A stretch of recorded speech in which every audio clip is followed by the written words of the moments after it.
महाराष्ट्राच्या राजकारणात भूकंप झाला, शिवसेनेची शक्ल झाली. अखेरीस हे का घडलं, कुणामुळे घडलं, पुढे काय होणार, अखेरीस मराठी माणसाचं काय होणार, मुंबईचं काय होणार, अनेक प्रश्न आहेत तुमच्या आमच्या मनात.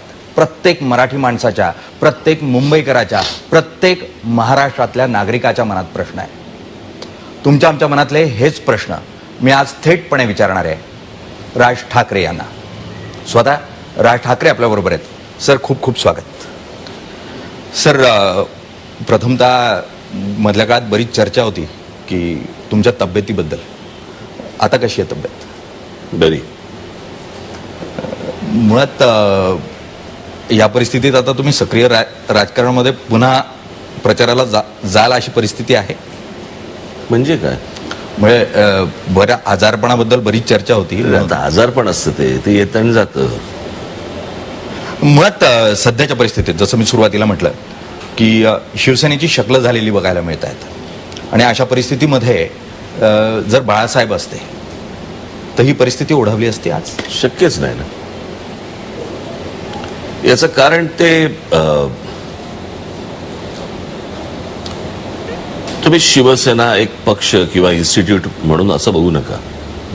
मुळात एका विचाराने बांधली गेलेली माणसं होती. तो बाळासाहेबांचा विचार होता आणि बाळासाहेब होते तोपर्यंत तो विचार होता आणि त्या विचाराने बांधली गेलेली ती माणसं होती. त्याच्यामुळे बाळासाहेब असते तर हे शक्यच नव्हतं. मुळात ही जी परिस्थिती तयार झाली, या परिस्थितीला तुम्ही कारणीभूत कोणाला ठरवाल? शिवसेनाच याला जबाबदार आहे, शिवसैनिक जबाबदार आहे, की मग भाजपनं शिवसेना फोडली, की मग शरद पवारांमुळे शिवसेना फुटली? मी त्या दिवशीच माझ्याकडे देवेंद्र फडणवीस आले होते. मी त्यांना सांगितलं, म्हटलं उगाच फोकटचं श्रेय घेऊ नका. मी म्हटलं जी गोष्ट घडलेली आहे, ते हसायला लागले जोरात. मी म्हटलं ती जी गोष्ट घडलेली आहे ती गोष्ट म्हटलं ना तुम्ही घडवली, ना अमित शहानी घडवली, ना भाजपने घडवली, ना अजून कोणी घडवली. याचं श्रेय तुम्हाला उद्धव ठाकरेंनाच द्यावं लागेल. जी गोष्ट घडलेली आहे त्याचं तुम्ही श्रेय कसं काय काढून घेऊ शकता? कारण हे काही एकदा घडलेलं नाहीये ना त्यांच्यामुळे. आत्ता पण जे काही सगळे आरोप प्रत्यारोप वगैरे सगळे झाले आणि सगळ्यांनी संजय राऊतना त्याला जोडून काढलं. संजय राऊतचा काय संबंध? मी समजू शकतो की तुम्हाला तो सकाळी रोज टेलिव्हिजनवरती यायचा, त्याच्या त्या एक त्याची जी काय स्टाईल, ॲरोगन्स आणि त्या सगळ्या ह्याच्यामध्ये रोज काही ना काहीतरी बोलायचा, ज्याने माणसं इरिटेट होऊ शकतात. जी झाली पण नको, ते रोज रोज रोज रोज बोलतोय ते नको. पण ते तेवढ्या पुरतं होतं. त्याने काय आमदार फुटत नसतात. आमदार फुटण्याला कारणीभूत आणि ह्या सगळ्या गोष्टीला मी बाहेर पडलो ज्या वेळेला, त्याला कारण तीच होती. आज आमदार फुटण्यात कारण तीच आहेत. मध्यंतरीच्या काळामध्ये काही अजून लोक काही सोडून गेली, त्याची कारण तीच आहेत. पण आणि ही कारण मी त्यावेळेला देखील बाळासाहेबांना सांगत होतो, पण माहित नाही मला. मी एक स्क्वॉश खेळत होतो तेव्हा. मुळात मला आठवतं कृष्णकुंजेच्या बाहेरची तुमची 2006ची ती सभा, जेव्हा तुम्ही निर्णय घेतलात त्यावेळेला तुम्ही एक शब्द वापरलात, बडवे. माझ्या विठ्ठलाच्या आजूबाजूला जे बडवे आहे त्यांच्यामुळे मला विठ्ठलाला सोडावं लागतंय. साहजिक आहे, विठ्ठल बाळासाहेब होते. या परिस्थितीमध्ये परत बडव्यांवरच आरोप होतोय. तुम्ही बडव्यांवर आरोप केला, राणेंनी केला, भुजबळांनी केला. मुळात या परिस्थितीमध्ये पक्षप्रमुख म्हणून उद्धव ठाकरेंची काही जबाबदारी आहे किंवा नाही? म्हणजे यात उद्धव ठाकरेंची चूक वाटते किंवा वाटत नाही? मी जेव्हा बाळासाहेबांच्या भोवतीचे बडवे असं म्हटलं होतं त्यावेळेला हे सगळेच आले त्याच्यामध्ये. आता काहीतरी वेगळे, काहीतरी उद्धव ठाकरेंच्या बाजूला काहीतरी वेगळे बडवे आहेत असं नाहीये, हेच ते सगळे. पण राजकारणात असंही म्हटलं जातं आणि त्याही वेळेला चर्चा होती की मूळ स्त्री जी असते ती कुटुंब सांभाळतेही आणि तिच्यामुळं कुटुंब विखुरलंही जातं. शिवसेनेच्या बाबतीत म्हणायचं का की कुटुंबानं शिवसेना जी आहे ती विखुरली गेली किंवा फुटली? कसं आहे, म्हणूनच ना त्यावरती लोकांना थेट आरोप करता येत नाहीत. म्हणून मग संजय राऊत सारखा काहीतरी एक माध्यम निवडायचं आणि त्याला झोडत बसायचं आणि आपल्या मनातला राग त्याच्यावरती काढत बसायचा किंवा इतर अजून कोणावर तरी. मुळात कारणीभूत तेच लोक आहेत, कुटुंबातलीच लोक आहेत. राजकारणामध्ये आणि सगळ्या व्यवहारामध्ये ज्यावेळेला त्यांचा इंटरफेरन्स ज्यावेळेला वाढत गेला पहिल्यापासून, त्याच्यातनंच या सगळ्या गोष्टी घडत होत गेल्या. माझंही बाहेर पडणं त्याचमुळे होतं. आत्ताही तुम्ही एकांतात काहीतरी या आमदारांना किंवा शिंदेना विचारा, काय कारण काय तुमचं, हीच कारणं मिळतील. मुळात मातोश्रीचा राजकारणापेक्षा, चळवळीपेक्षा आणि विचारापेक्षा अर्थकारणात जास्त रस होता असं तुम्हाला कसं आहे, या सगळ्या याच्यामध्ये चांगल्या काळामध्ये यायचं, सत्तेवरती यायचं, अजून कोणाला तरी चोंबळायचं आणि या सगळ्या याच्यामध्ये मग चांगल्या काळात संपत्ती गोळा करायची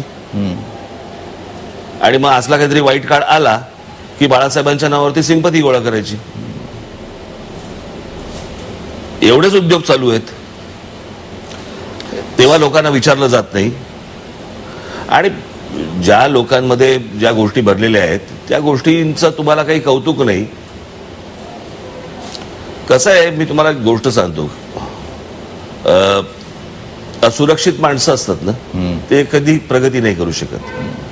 ते कधी ह्याच्या खांद्यावरती त्याच्या खांद्यावरती असेच तो प्रवास करत असतात आणि मग कोणी उतरवलं की मग त्यांना त्यांची जाणीव होते, जागा कळते. अजून झाली की नाही मला माहित नाही.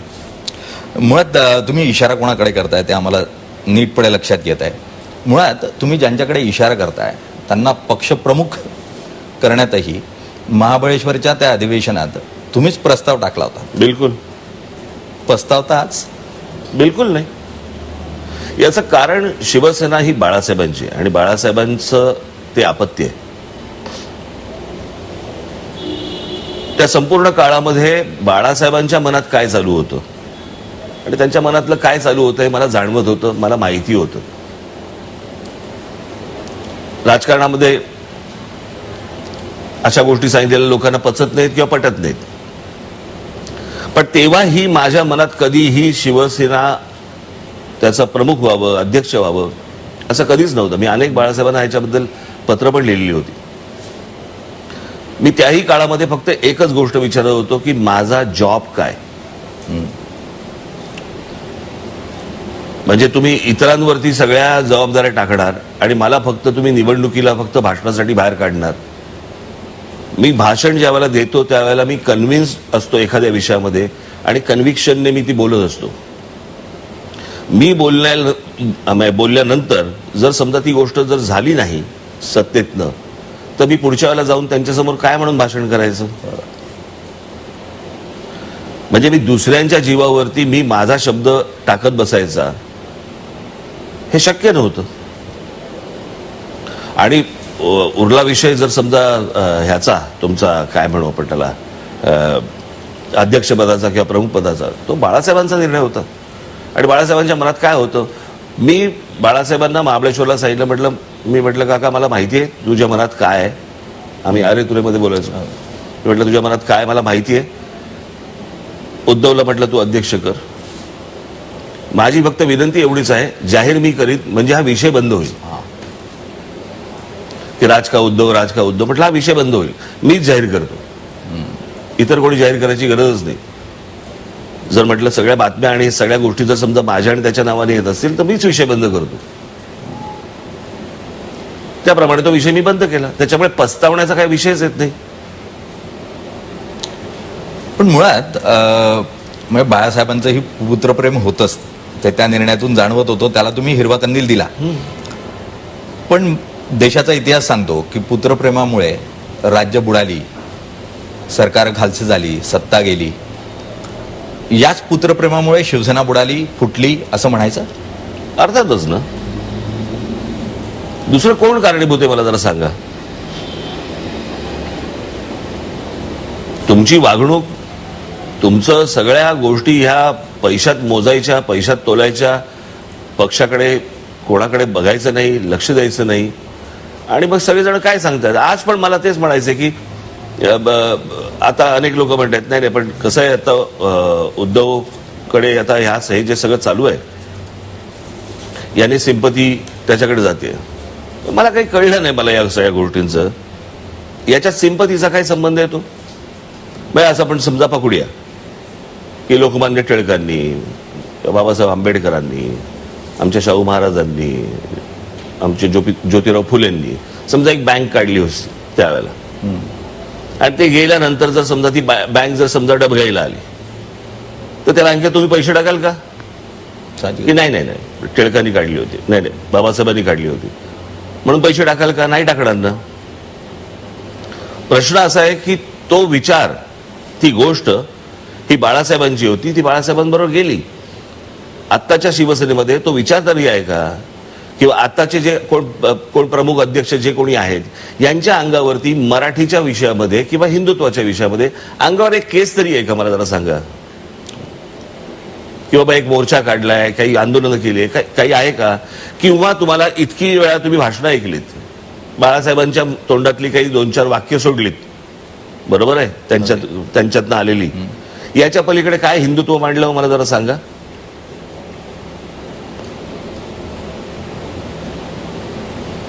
ज्या वेळेला त्या रजा अकादमीनं ज्या वेळेला इथे धुडगूस घातला होता, त्यांच्या विरोधात काढलेला मोर्चा हा आम्ही काढला होता.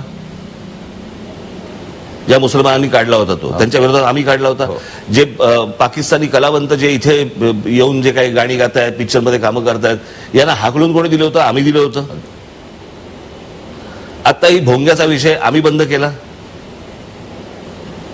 यात काय आम्ही आम्ही आम्ही हा विषय नाहीये, पण जी गोष्ट तुम्ही करतात ती कन्व्हिक्शनने करतात, एका कमिटमेंटने करतात. तो विचार माझ्या आजोबांचा, बाळासाहेबांचा विचार, तो विचारांचा वारसा हा मला असं वाटतं मी चालवतोय. या निमित्तानं ज्या स्वरूपाचं राजकारण तयार झालेली आहे, शिवसेना विखुरलेली आहे, मुळात या विखुरलेपणातही काही लोक म्हणतायत की चला या निमित्ताने राजकारणातली कुटुंबशाही संपती आहे. पण या पूर्ण परिस्थितीमध्ये मातोश्रीचा किंवा बाळासाहेबांचा खरा वारसदार मिळेल असं तुम्हाला वाटतं? मी तुम्हाला एक गोष्ट सांगतो की वारसा हा विचारांचा पाहिजे, इन्स्टिट्यूटचा असता कामा नये. महात्मा गांधी किंवा तुमचे त्याच्या अगोदर समजा स्थापना म्हणून लोकमान्य टिळक, नंतर पंडित जवाहरलाल नेहरू, इंदिरा गांधी, आता ह्या सगळ्या गोष्टींचा विचार केला तर राहुल गांधींना पण मतदान व्हायला पाहिजे. ती काँग्रेस आहे का? नाहीये. आणि त्या सगळ्या गोष्टींमुळे राहुल गांधींना मतदान होत नाहीये, हे आपण समजून घेतलं पाहिजे ना. सो वारसा हा नेहमी विचारांचा असतो. एक काहीतरी आपण मी दुकान टाकलंय, दुकानामध्ये माझे कोणीतरी काहीतरी कोणाचे तरी आजोबा चालवायचे, धो चालायचं. मग आता साधी गोष्ट आपण पकडूया ना की या सगळ्या ह्याच्यामध्ये मी परवा दिवशीच कोणाला तरी एक उदाहरण देत होतो. म्हटलं तुम्ही मार्मिक वाचता का? तर ते बोलले नाही. म्हणजे मला अजूनही आठवते ज्या वेळेला माझ्या बाळासाहेबांनी आणि माझ्या वडिलांनी ज्या वेळेला मार्मिक सुरू केला त्यावेळेला सहसंपादक दपा खांबेटे होते. त्यावेळेला मी जर चुकत नसीन तर त्यावेळेला 60 साली मार्मिकचा खप जवळपास 1 लाख होता. त्यावेळेला सगळ्या मासिकांना, साप्ताहिकांना धुवून काढलं होतं, कारण एक नवीन गोष्ट होती, एक व्यंगचित्र साप्ताहिक वगैरे. महाराष्ट्रात तसं काही नव्हतं. तो मार्मिक तुम्ही आज वाचाल का? आज जो येतोय तो वाचाल का? लोक वाचत नाहीत, लोक घेत नाहीत, बरोबर आहे. लोकांना माहिती नाही मार्मिक चालू आहे. का नाही वाचत? कारण त्या मार्मिक मध्ये बाळासाहेब नाही आहेत, बरोबर की नाही. सामना जेव्हा सुरू केला बाळासाहेबांनी त्यावेळेला सामनाचा खप काय होता? 2-3-4 लाख काहीतरी खप होता त्यावेळेला, खूप खप होता. आज तेवढा खप आहे का सामनाचा? नाही. काही ठराविक लोकांच्या घरी जातो, याच्या पलीकडे खप आहे का? तुम्ही चेक करून बघा, तुम्हाला तुमचं कळेल. ते का नाही वाचत लोक? कारण त्या सामन्यात बाळासाहेब नाही आहेत. मग जी शिवसेना सुरू केली ज्यात बाळासाहेब नाही आहेत, त्या फक्त गोष्टीवरती एका आठवणीने किंवा सिंपतीवरती तुम्ही 33 गोष्ट करत बसायची, काय अर्थ आहे त्या गोष्टीला? बरं, तो वारसा जपणारी माणसं असती तर भाग वेगळा, खरं. पण इथे फक्त संपत्ती आणि सिंपती याचाच खेळ करणारी माणसं आहेत.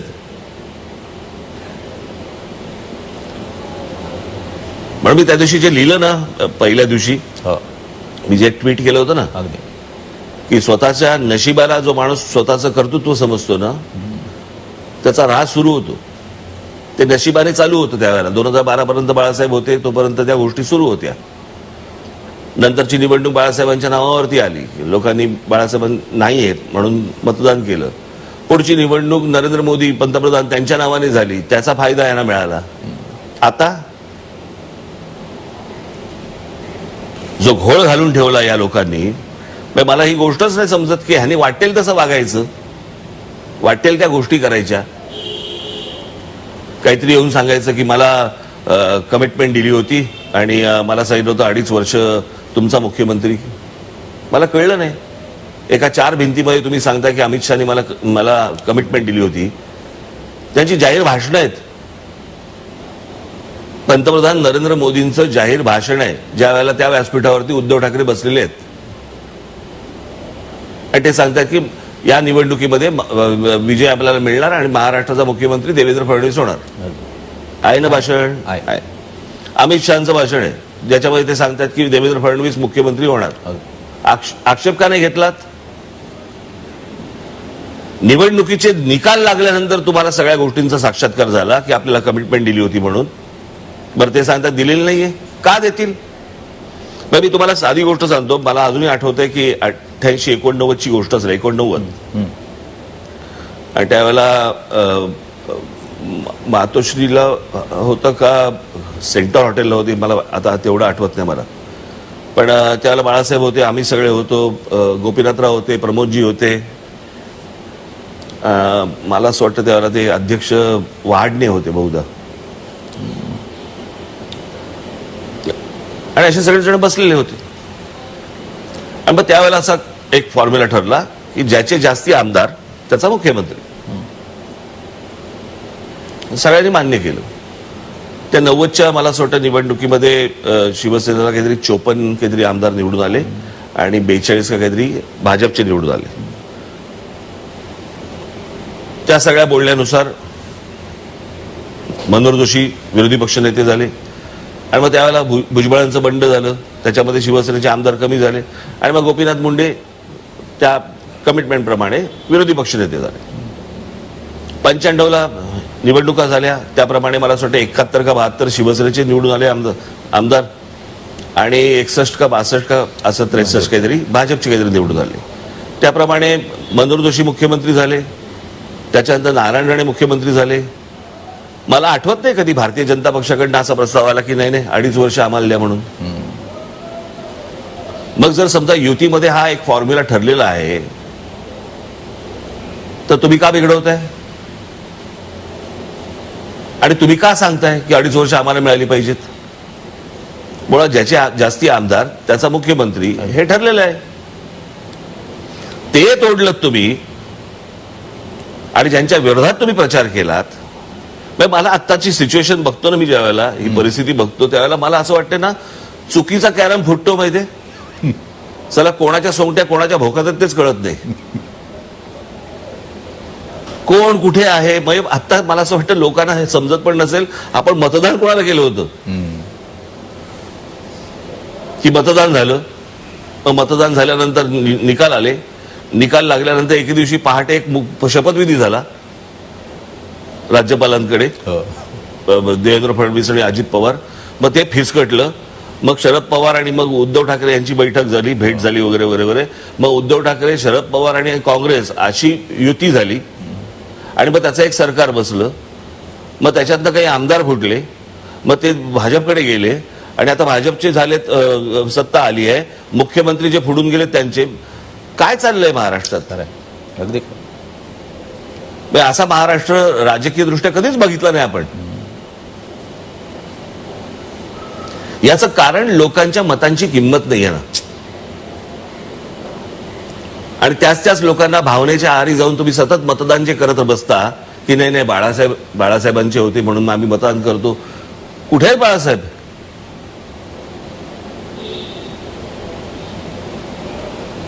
मग या भावनांना काही अर्थ आहे की नाही, की ज्याच्यामध्ये आपण महाराष्ट्र दिवसेंदिवस मागे आपण नेतो आहोत, याचा विचार पण नाही साधा येत आपल्या मनात,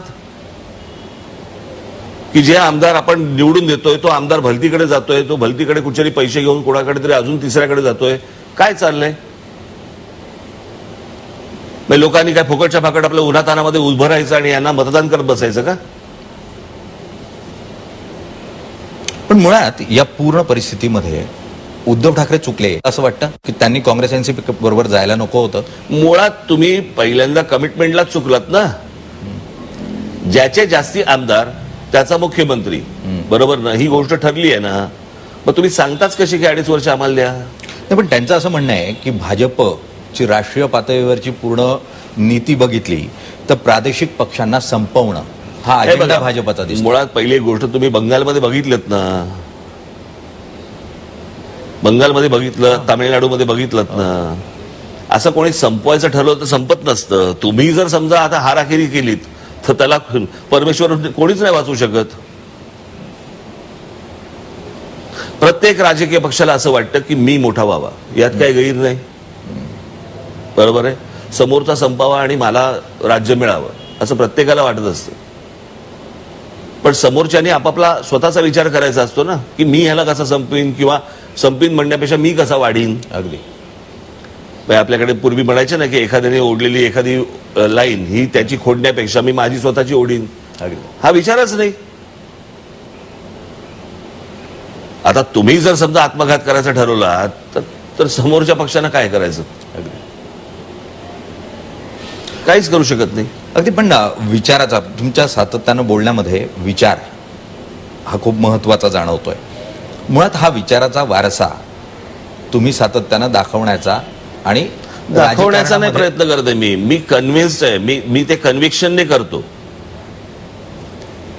तो वारसा माझ्याकडे आहे, हा बघा रे वारसा, असं नाही येते. ते काय आधार कार्ड नाहीये. मी कन्व्हिन्स्ड आहे त्या गोष्टीला.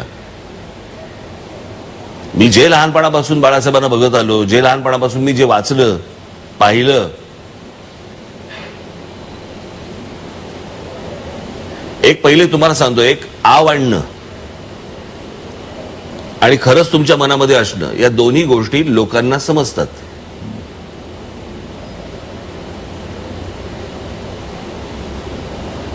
त्याच्यामुळे मी काय आव नाही आणत आहे त्या गोष्टीचा. पण तुमच्याबद्दल सातत्यानं हा प्रचार केला जातो किंवा असं बोललं जातं थेटपणे की हिंदुत्वाचा मधल्या काळामध्ये जो तुम्ही हनुमान चालिसा आणि हा जो प्रकार झाला, भाजपनं ते तुमच्याकडून करवून घेतलं. आणि कसं असतं माहितीये ना, या सगळ्या गोष्टी हल्ली फार सोप्या झाल्यात. की राज ठाकरेंनी पक्ष काढला, कोणतरी मध्यंतरी कोणतरी पोरकटासारखं काहीतरी बोललं की राज ठाकरेंनी पक्ष काढला, तो म्हणे शरद पवारांनी त्यांना सांगितलं म्हणून पक्ष काढला, शरद पवारांनी सांगितलं म्हणून मी पक्ष काढणार.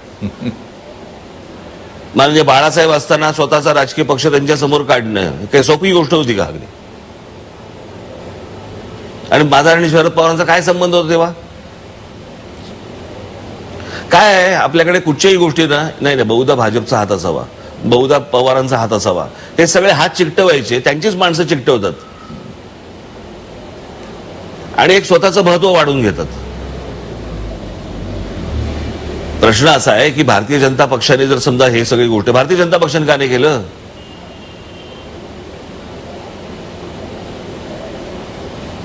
मी खरंच आता त्यांच्या त्या कोणतरी त्या कोण बोलल्या नाही का प्रवक्त्या, ज्यांना काहीतरी काढून टाकलं वगैरे काहीतरी, खरं तर ते मोहम्मद पैगंबराबद्दलचं काय त्यांनी जे ऐकलेली गोष्ट फक्त ती उद्धृत केली होती तिकडे, तर त्याच्यावरती सगळ्यांनी माफी मागायला सुरुवात केली. ते इथे ते हरामी बसलेत काय ते ओवेसी, तो आमच्या देवदेवतांबद्दल ज्यावेळेला जाहीर भाषणांमधनं बोलतो त्यावेळेला बाकीचे मागतात का हो माफी? अगदी खरं. जे देश उठले होते त्या देशाने मागितली का माफी की नाही नाही नाही त्याच्याकडनं आमच्या चूक झाली, असं होणार नाही म्हणून? तो आमच्या हिंदू देवदेवतांबद्दल वाटेल ते बोललाय तो माणूस. मी दाखवीन काहीतरी ती गोष्ट. आणि माझं म्हणणं एवढंच आहे ना की कोणी एखादा माणूस काहीतरी करतोय, चला एखादा लहान पक्ष असेल येत असेल पुढे, बरोबर आहे, मग ते कसं होतं, सगळेच जण सांगतात नाही नाही ह्यांचा हात असावा बहुधा ह्याच्या मागे, मग ह्यांचा हात असावा यांच्या मागे. पण मुळात तुम्ही हिंदू देवदेवतांचा मुद्दा उपस्थित केला आणि अत्यंत गंभीर आहे खरोखर अशा स्वरूपात, कारण हिंदू देवदेवतांची चिकित्सा होऊ शकते, त्यांच्यावर टीका होऊ शकते, मात्र इतर कोणत्याही धर्माच्या देवतेवर जर चिकित्सात्मक असं कोणतंही वक्तव्य झालं तर प्रक्षोभ उठतो, लाखो लोक रस्त्यावर येतात. मुळात हिंदूंमध्ये ती प्रतिक्रिया ही अनेकदा येताना दिसत नाही, गळे चिरले जातात. याचं कारण असं आहे, कारण हिंदू हा फक्त हिंदू मुसलमान दंगलीमध्ये हिंदू असतो. तो 15 ऑगस्ट 26 जानेवारीला तो भारतीय होतो. चीनने आक्रमण केलं की त्याला कळतच नाही की आपण कोण आहोत, आपण प्रतिक्रिया काय म्हणून व्यक्त करायची, आपण हिंदू म्हणून प्रतिक्रिया व्यक्त करायची की भारतीय म्हणून प्रतिक्रिया व्यक्त करायची की काय करायची. आणि जर समजा जास्तीत जास्त बहिष्कार टाकायचा प्रयत्न केला आणि खालची जर चायनीजची गाडी बंद झाली तर करायचं काय, अशा तो कम्प्लीट असा कन्फ्युजन मध्ये असतो. तो खरा होतो, मग नंतर गुजराती होतो, मराठी होतो, तामिळ होतो, पंजाबी होतो, बंगाली होतो, आणि मग तो एकदा मराठी झाला की तो मग मराठा होतो, ब्राह्मण होतो, माळी होतो, कुणबी होतो, आगरी होतो, सगळा होतो. मी मध्यंतरी माझ्या भाषणामध्ये एकदा सांगितलं, हे आपण जे जातीमध्ये जे अडकलेलो आहोत, जात काय, मला मध्यंतरी चांगलं एक पुस्तक आलं आणि त्या पुस्तक होतं कायस्थ. बरं.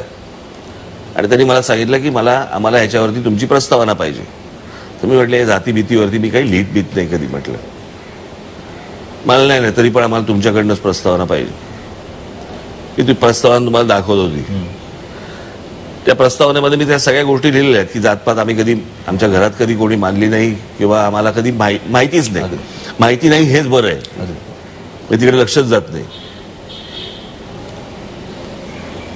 पण शेवटी मी त्याच्यामध्ये असं म्हटलं की त्या पुस्तकामध्ये साधारणपणे खाद्य संस्कृती कुठची, आपली कुलदैवत कुठची, बाकीच्या गोष्टी कुठच्या, आपल्याकडे कोणते कोणते काय काय गोष्टी असतात ते सगळं त्याच्यामध्ये होतं. मी म्हटलं सर्व जातींमधली सगळ्यात आवडणारी गोष्ट जर कुठची मला असेल तर ती खाद्य संस्कृती आहे, कुठचीही जात असू देत. मला असं वाटतं की प्रत्येक जातीमधल्या प्रत्येक आजीने अशी पुस्तकं लिहिली पाहिजेत आणि ह्या गोष्टी शिकवल्या पाहिजेत, टिकवल्या पाहिजेत आणि पुढच्या पिढ्यांच्या हातात दिल्या पाहिजेत. तर कारण हिंदू ही संस्कृती आहे, ती संस्कृती टिकली पाहिजे. म्हणजे आज बघा तुम्ही, जवळपास मधली 125 वर्ष जर मराठेशाहीची सोडली आपण, तर खिलजी आल्यापासून किंवा गजनीचा मोहम्मद आल्यापासून ते साधारणपणे 1947 सालापर्यंत आपण पारतंत्र्यामध्ये होतो, बरोबर की नाही. पण आपल्या संस्कृतीत काही फरक पडला का? आपल्या महिला असतील तरी कुंकू लावणं, मंगळसूत्र घालणं, काही आपले सण साजरे करणं, साड्या घालणं, वेगवेगळ्या प्रकारचे पोशाख असतात आपल्याकडे राज्यामध्ये, हे आपण विसरलो का? घालवले का? नाही गेले. याचं कारण ही संस्कृती आहे. आणि ज्या वेळेला धर्माची गोष्ट येते, हे जेव्हा गळेबिळे चिरतात ना, तुम्ही आता बोललात ते, धर्माची ज्यावेळेला गोष्ट येते त्यावेळेला हे जास्तीत जास्त असुरक्षित असतात, कारण तो संपला की ते संपले.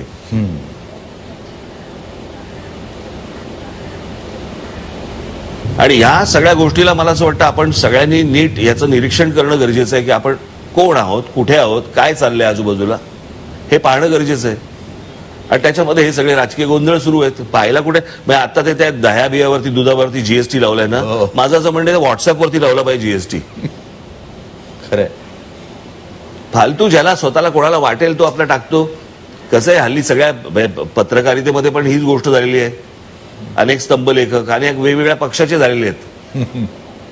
म्हणजे स्वतंत्र पत्रकार असे खूप कमी उरलेले आहेत. अगदी सगळेजण हा या पक्षाचा विचाराचा, तो त्या पक्षाच्या विचाराचा, हा या पक्षाचा, आणि मग ते काही लिहून देतात, ते व्हॉट्सअपवरती टाकतात.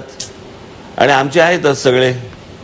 तो मराठी विचार होता, दे धक्का, तसे धक्का पुढच्याकडे, हे धक्का पुढच्याकडे, फॉरवर्ड करत बसायचं. सर, आपण हिंदुत्वाबद्दल बोलतोय.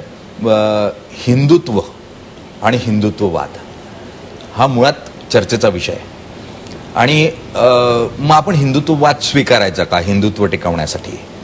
मला कळलं नाही. मला हे हिंदुत्व आणि हिंदुत्ववाद, माझ्या मते आपण हिंदू आहोत. या सगळ्या त्याच्या फोडी झाल्या. हिंदुत्व, हिंदुत्ववाद, आपल्याकडे काय वादांची काही कमतरता नाहीये, परंतु हे या गोष्ट यापेक्षा आपण स्वतःला एक हिंदू म्हणणं गरजेचं आहे. याच्यावरती तुम्हाला आठवत असेल तर मी माझ्या अधिवेशनामध्ये मी सांगितलं होतं की माझ्या धर्माला जर समजा तुम्ही नख लावलं तर मी हिंदू म्हणून अंगावरती येईन, आणि माझ्या जर समजा भाषेला आणि माझ्या मराठीला जर समजा तुम्ही नख लावलं मी मराठी म्हणून अंगावरती येईन. आपण मराठी आहोत, आपण हिंदू आहोत. मला असं वाटतं ही गोष्ट टिकवणं गरजेचं आहे. आपला सांस्कृतिक वारसा टिकवणं गरजेचं आहे.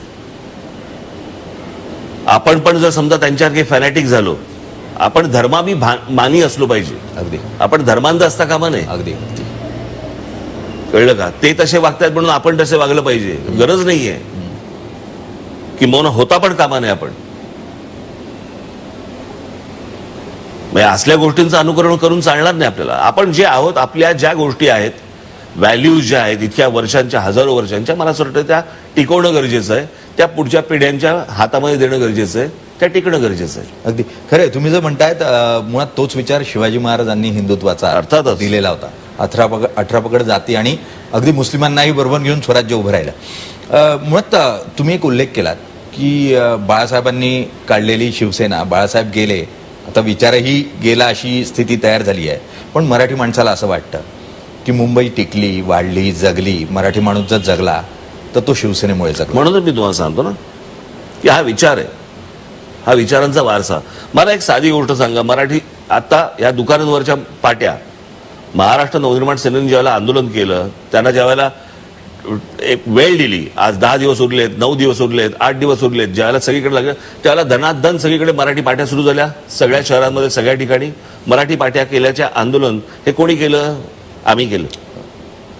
तुम्ही जे मोबाईल फोनवरती जे मराठी ऐकता, बरोबर आहे की तुमचा कॉल काय वेटिंग वरती आहे किंवा काय, जे मराठीमध्ये ऐकता, जे मराठीमध्ये नव्हतं, जे फक्त हिंदी आणि इंग्लिशमध्ये होतं, बरोबर की नाही?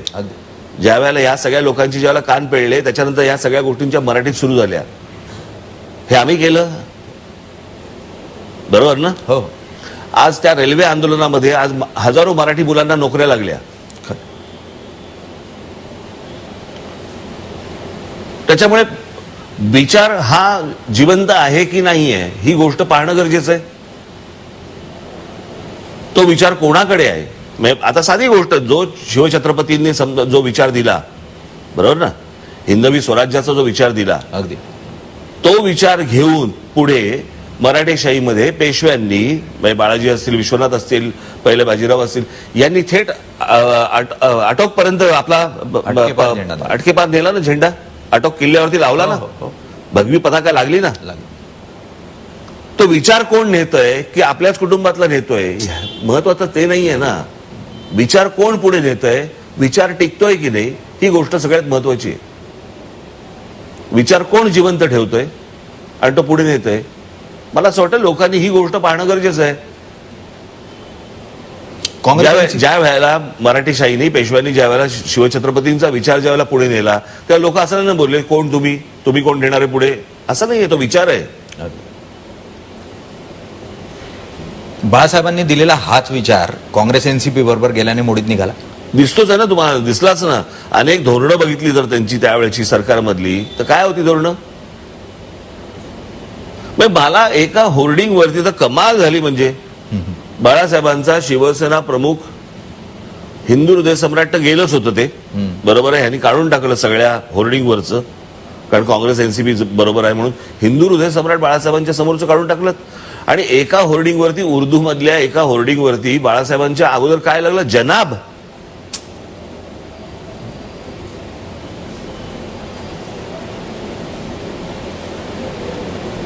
सगळ्या गोष्टी तुम्ही सोडून द्यायच्या फक्त सत्तेसाठी आणि पैशासाठी, आणि उद्या ते हातातलं गेलं की मग लगेच परत बाळासाहेबांच्या नावाने परत तुम्ही जप करत बसायचा.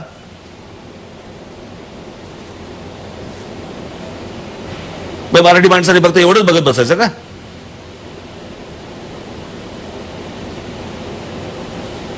हे ढोंगी आहेत.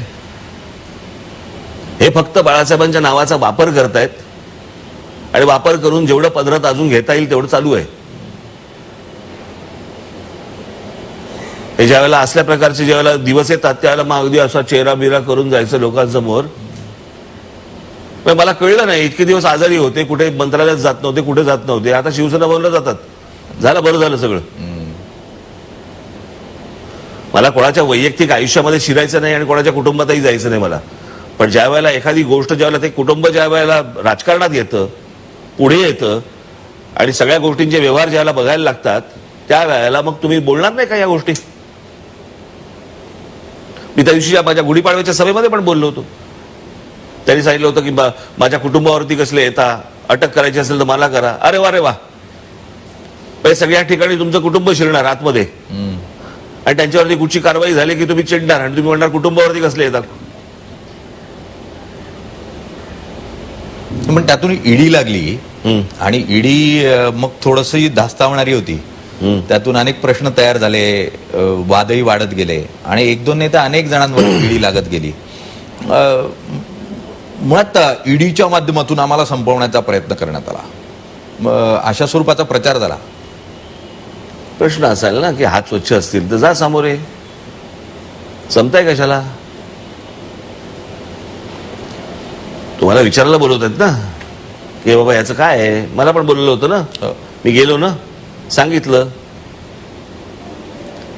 राजकीय दृष्ट्या जर समजा तुम्हाला करायचं असेल, आता आणीबाणीच्या काळामध्ये राजकीय दृष्ट्या सगळ्यांना आत टाकले होते ना, बरोबर ना? म्हणजे राजकारण आहे.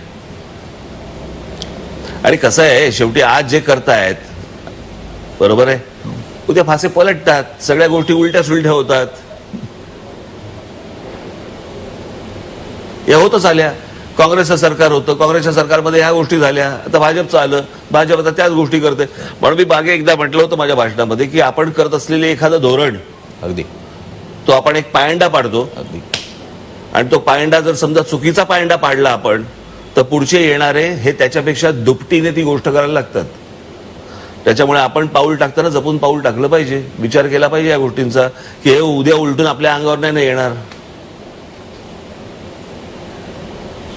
पण ते ईडी बाबतीत तुमच्यावर आक्षेप आणि टीका ही उघडपणे अशी होते की ईडी लागल्यापासून तुम्ही थोडं भाजप प्रणित अशा वक्तव्यांकडे वळालात म्हणून. काय संबंध त्याचा? मी त्या दिवशी माझ्या ठाण्याच्या सभेत बोललो ना, ज्यावेळेला टीका करायची त्याला टीका करणार. पण जर समजा तिकडे काश्मीरमध्ये 370 कलम जर रद्द झालं तर त्याचं अभिनंदन नाही करायचं? तुम्ही काय म्हणणार ते मी तिकडे गेलो? म्हणजे कसं आहे माहितीये ना, पवारांशी जरा दोन शब्द बोललो की लगेच अच्छा पवारांबरोबर युती होते का, यांच्याबरोबर काहीतरी बोललो की लगेच अच्छा भाजप बरोबर काहीच करताय का. म्हणजे एकदा पंतप्रधान नरेंद्र मोदी ज्यावेळेला बारामतीला आले आणि ते म्हणाले की मैं शरद जी की मैं उंगली पकड़ के मैं राजनीति में आया, असं पंतप्रधान नरेंद्र मोदी म्हणाले होते, बरोबर ना? म्हणजे काय लगेच मोदी आणि पवारांची युती झाली. तुम्हाला काय ना, तुम्हाला रोज 24 तास जे चालवायचं असतं ना, कळलं का? सतत जे काय कोळसा टाकायला लागतो ना, जो मिळेल तो टाका. आणि ह्याच्यामधनं काही दुसरं काय, दिवसभर रोज बातम्या तुमच्यासाठी कोण बनवणार? मग ते मध्ये तरी ते काय आलं, अमित ठाकरेंना मंत्री करणार. एक कोणतरी रिकाम टेकडा बसलेला असेल कुठेतरी, आता काय करूया, आता काय आज काय काम नाहीये, मग टाका बातमी. कशाचा कशाला काही संबंध नाही.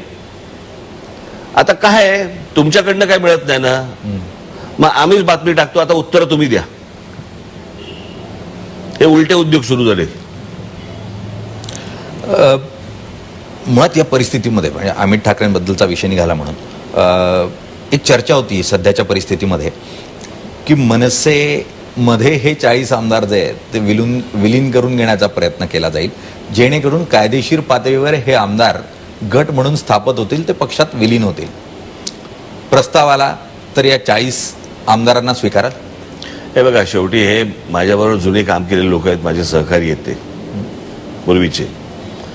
हा झाला सगळा टेक्निकल भाग. तुम्ही जसं बोलताय तशा बातम्या मीही ऐकल्या, कळलं का? हे वर्तमानपत्रामध्ये लिहून आलं वगैरे वगैरे, हे टेक्निकल मला काही माहिती नाहीये. पण उद्या समजा त्यांच्याकडनं अशा प्रकारची काही गोष्ट आली तर नक्की विचार करीन.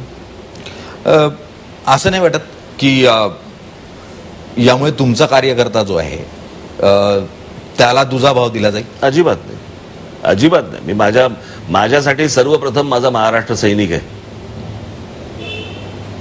बाकीचे नंतर.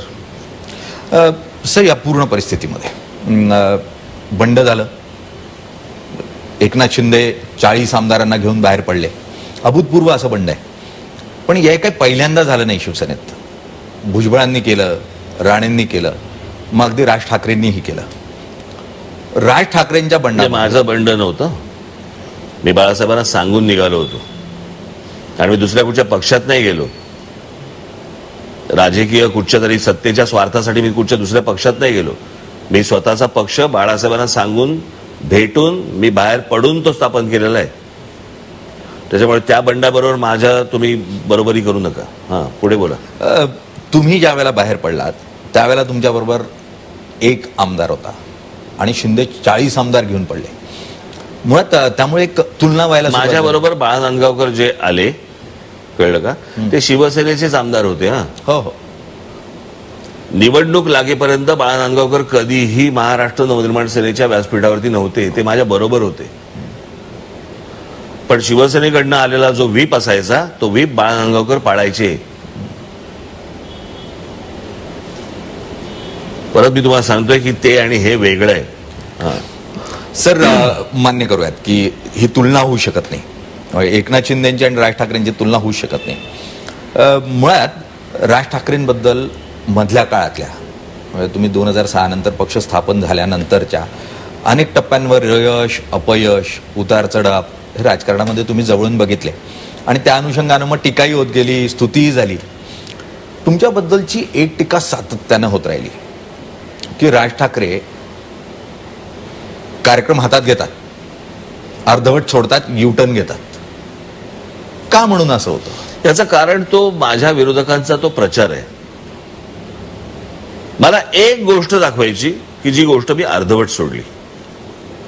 अर्धवट. हा, मुळात पहिल्यांदा आंदोलनं केली आम्ही. जे माझ्यावरती टीका करतायत, कळलं का, पाकिटमार जे काही त्यांचे जे काही पत्रकार असतात जवळचे, यांच्या मार्फत स्तंभलेखन वगैरे करून वगैरे वगैरे की अर्धवट सोडतात, अर्धवट सोडतात, या सगळ्या ह्याच्यामध्ये ते राजकीय पक्ष काय करत होते हो?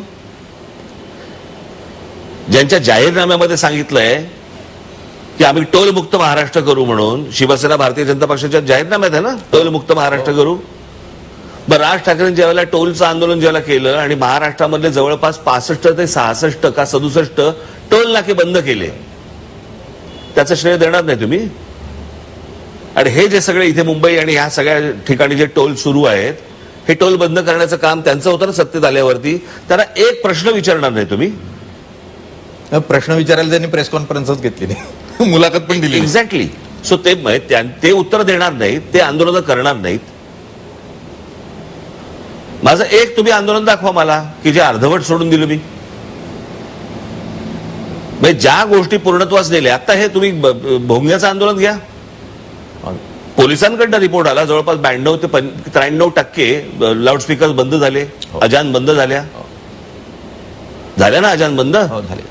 आजपर्यंत फक्त लाऊडस्पीकर काढा काढा काढा काढा एवढंच सांगत होते ना.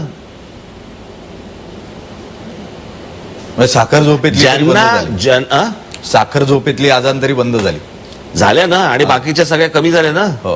डेसिबल. प्रश्न असा आहे या सगळ्या याच्यामध्ये, हे करणार काही नाहीत लोक, पण जो करतोय ना त्याला बदनाम कसा करायचा, त्याला यश मिळता कामा नये. सर, आणि मग त्याला कसं आहे, त्याला यश मिळालं की मग सांगायला मोकळे आमचाच हात होता. पण तुम्हाला यश मिळालं, वेगवेगळ्या टप्प्यावर यश मिळालं, मग ते आमदारांच्या रूपानं पण मिळालं, ते नगरसेवकांच्या रूपानं पण मिळालं. 13 आमदार निवडून आले, त्यातले 12 गेले, एकच आज उरला.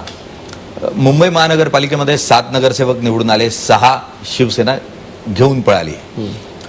असं का होतं तुमच्याबरोबर? माझ्या बाबतीत देव सगळ्यांच्या बाबतीत होतं. एकदा तर पवार साहेबांनी सांगितलं होतं, त्यांचे काहीतरी 52 का 54 काहीतरी आमदार निवडून आले होते आणि काहीतरी परदेशी गेले, परदेशातनं आले तोपर्यंत 52 निघून गेले होते. तुम्ही एक गोष्ट लक्षात घ्या की ह्या सगळ्या गोष्टींचा ना तुम्ही बाकीच्यांचा इतिहास विसरताय किंवा टाळताय. या सगळ्या ह्याच्यामध्ये प्रत्येक पक्ष ज्या वेळेला पुढे येत असतो ना, मोठा होत असतो ना, त्यावेळेला हे धक्के फटके चटके सगळ्या गोष्टी खायला लागतात, ज्यावेळेला तुम्ही स्वतः तयार करता त्यावेळेला. बरोबर आहे. हीच गोष्ट बाळासाहेबांच्या पण आयुष्यामध्ये आली, पवार साहेबांच्या आली, प्रत्येकाच्या आली. म्हणजे इंदिराजींना तर एक कोणी जगजीवनराम नाही, ते काय त्यांचं नाव होतं, फेटा असं कापड बांधायचे बघा, राजनारायणांनी पाडलं होतं. अटलजी, अडवाणीजी, बरोबर आहे, हेही त्यावेळेला पडले होते 84ला. सो तुम्ही एक गोष्ट बघा की ही स्थित्यंतरं प्रत्येकाच्या आयुष्यामध्ये येतात आणि जातात, प्रत्येक राजकीय पक्षाच्या. म्हणजे तुम्ही आजचा भारतीय जनता पक्ष बघताय ना, हो बरोबर ना, पण त्याचा जन्म 52 साली झालाय, जनसंघ. 80 साली भारतीय जनता पक्ष त्याचं नाव बदललं गेलं, जनसंघाचं भारतीय जनता पार्टी असं नाव झालं, बरोबर ना. आज 2014ला संपूर्ण बहुमत त्यांच्या हातात आलं. म्हणजे 52 ते 2014 हा प्रवास विसरायचा. 66 साली शिवसेनेचा जन्म झाला, बरोबर आहे, पण शिवसेनेच्या हातामध्ये मुंबई महानगरपालिका 85 साली आली. त्याच शिवसेनेला राजकीय सिंबल, बरोबर आहे, राजकीय निशाणी हो हो ही 89ला मिळाली. आपण कसं आहे 47 पासूनची काँग्रेस बघतोय, पण त्या काँग्रेसचा त्याच्या अगोदरचा संघर्ष बघणार नाही का आपण? तुम्हाला काय माहिती होतं 47 साली आपल्याला स्वातंत्र्य मिळणार आहे? सो प्रत्येक राजकीय पक्ष हा वेगवेगळ्या संघर्षातनं जात असतो, माणसं येत असतात, जात असतात वगैरे वगैरे. तो त्याच्या टप्प्यावर पुढे पुढे जात असतो, त्याच्या विचारांनी जात असतो. मला एवढा विश्वास आहे की मी माझ्या विचारांचा पक्का आहे. जो मला विचारांचा वारसा आजपर्यंत माझ्या आजोबांकडनं, माझ्या वडिलांकडनं, माझ्या काकांकडनं जो मला मिळाला, त्या वारशावरती मी पुढे चालू आहे आणि तो त्याला ओहोटी लागणार नाही. सर, विचार हा अत्यंत महत्वाचा आहे राजकारणातला, आणि विचारातून चळवळ उभी राहते. पण ना राजकारणात विचार राहिला आहे, ना चळवळ राहिली आहे. आणि आता राजकारण बघितलं की फक्त अर्थकारण इतक्यापुरतंच राजकारण पाहायला मिळतं. मग त्यातून आमदार फुटतात. कसं बघता येईल राजकारण? माझेही त्याच्यातनंच गेले, सत्ता आणि पैसा याच्यातनंच गेले प्रत्येकाचे. भुजबळ पण जे गेले ते सत्तेसाठीच गेले. नाही, मुळात हे जे परिवर्तन होत आहे राजकारणात, मला असं वाटतं की लोकांना शासन केलं पाहिजे. निवडणुकीच्या वेळेला मतपेटीमधनं ज्या वेळेला ह्यांना धक्के बसतील त्यावेळेला हे वटणीवरती येतील. तोपर्यंत वटणीवरती येणार नाही. हे जनतेला गृहीत धरतात, सत्तेवरती आल्यावरती वाटेल तसे वागतात, आणि त्याच्यामुळे पुढच्या वेळेला जेव्हा निवडणुकीला उभे राहतात त्यावेळेला कुठच्या ना कुठच्या भावनेतनं लोक मतदान करतात, हे पुन्हा निवडून येतात, आणि आपण केलेल्या ज्या चुका आहेत त्या त्यांना बरोबर वाटायला लागतात. आणि ह्या गोष्टी होत असल्यामुळे जी जनता जनार्दन आहे ती शासन करत नाही.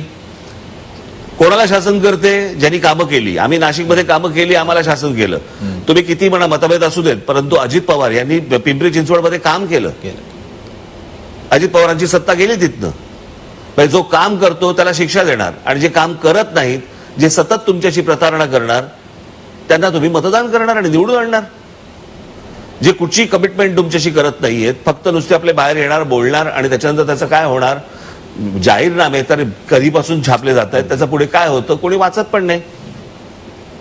जोपर्यंत राजकारण हा आपण एक काहीतरी खेळ, गंमत असं म्हणून जोपर्यंत आपण ती गोष्ट सोडून देत नाही आणि गांभीर्याने जेव्हा घेणार, तुमच्या घरातलं येणारं सकाळचं पाणी आहे ना, ते नगरसेवक आणि हे ठरवतात. तुमच्या घरात येणारं दूध, त्याची किंमत काय असावी हेच मंत्रालयात ठरलं जातं. तुमच्या घरात येणारी इलेक्ट्रिसिटी हे राजकारणी ठरवतात. तुमची सकाळ जी आहे ना, तुमचा दिवस हा अख्खा या सगळ्या राजकारणाशी निगडीत आहे. आणि त्याचं गांभीर्य नाही आपल्याला की तिकडे कोण बसले पाहिजेत, आपण कोणाला निवडून दिलं पाहिजे. मला असं वाटतं ह्या सगळ्या गोष्टींचं उत्तर लोकांकडे, जनतेकडे, की जे काम करतात त्यांना शिक्षा करू नका, त्यांना मतदान करून बघा, फरक पडेल तो तुमच्याच आयुष्यात. सर, तुम्ही मतदाराबद्दल बोलतायत. ज्या ज्यावेळी म्हणजे राज ठाकरे उत्तम वक्ते आहेत आणि महाराष्ट्रात राज ठाकरेंची सभा म्हटली की मग लाखोनं जनसमुदाय एकत्र येतो, आणि प्रश्न हाच उपस्थित होतो की हा लाख मतदार मतपेटीत का परिवर्तित? 13 आमदार कशातनं आले होते? सोरटमधनं.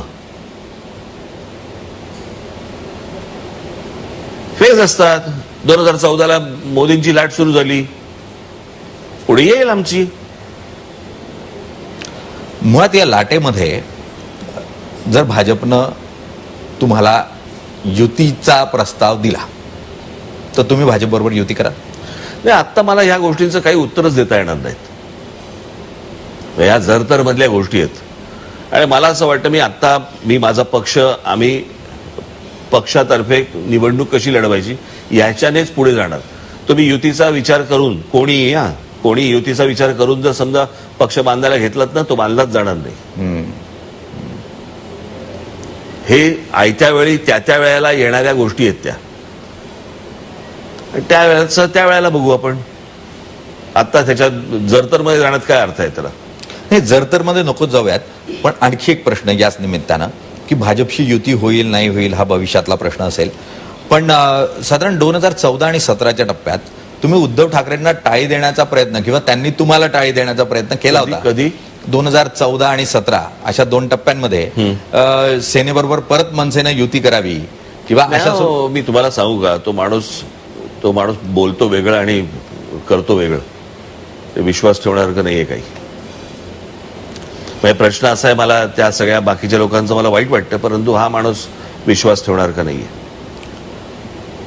विश्वासानं जवळ आले. कारण असं समजूयात की बाळासाहेबांनी तुम्हाला फोन केला होता, दादू इस्पितळात आहे आणि तुम्ही धावत बरोबर आहे. तो भावनेचा विषय आहे आणि तो विषय काय म्हणू आपण आजारपणाचा विषय आहे वगैरे, ते ठीक आहे. परंतु मला माहिती आहे, तो अख्ख्या देशाला आणि महाराष्ट्राला माहित नाही इतका जवळून मला माहिती आहे.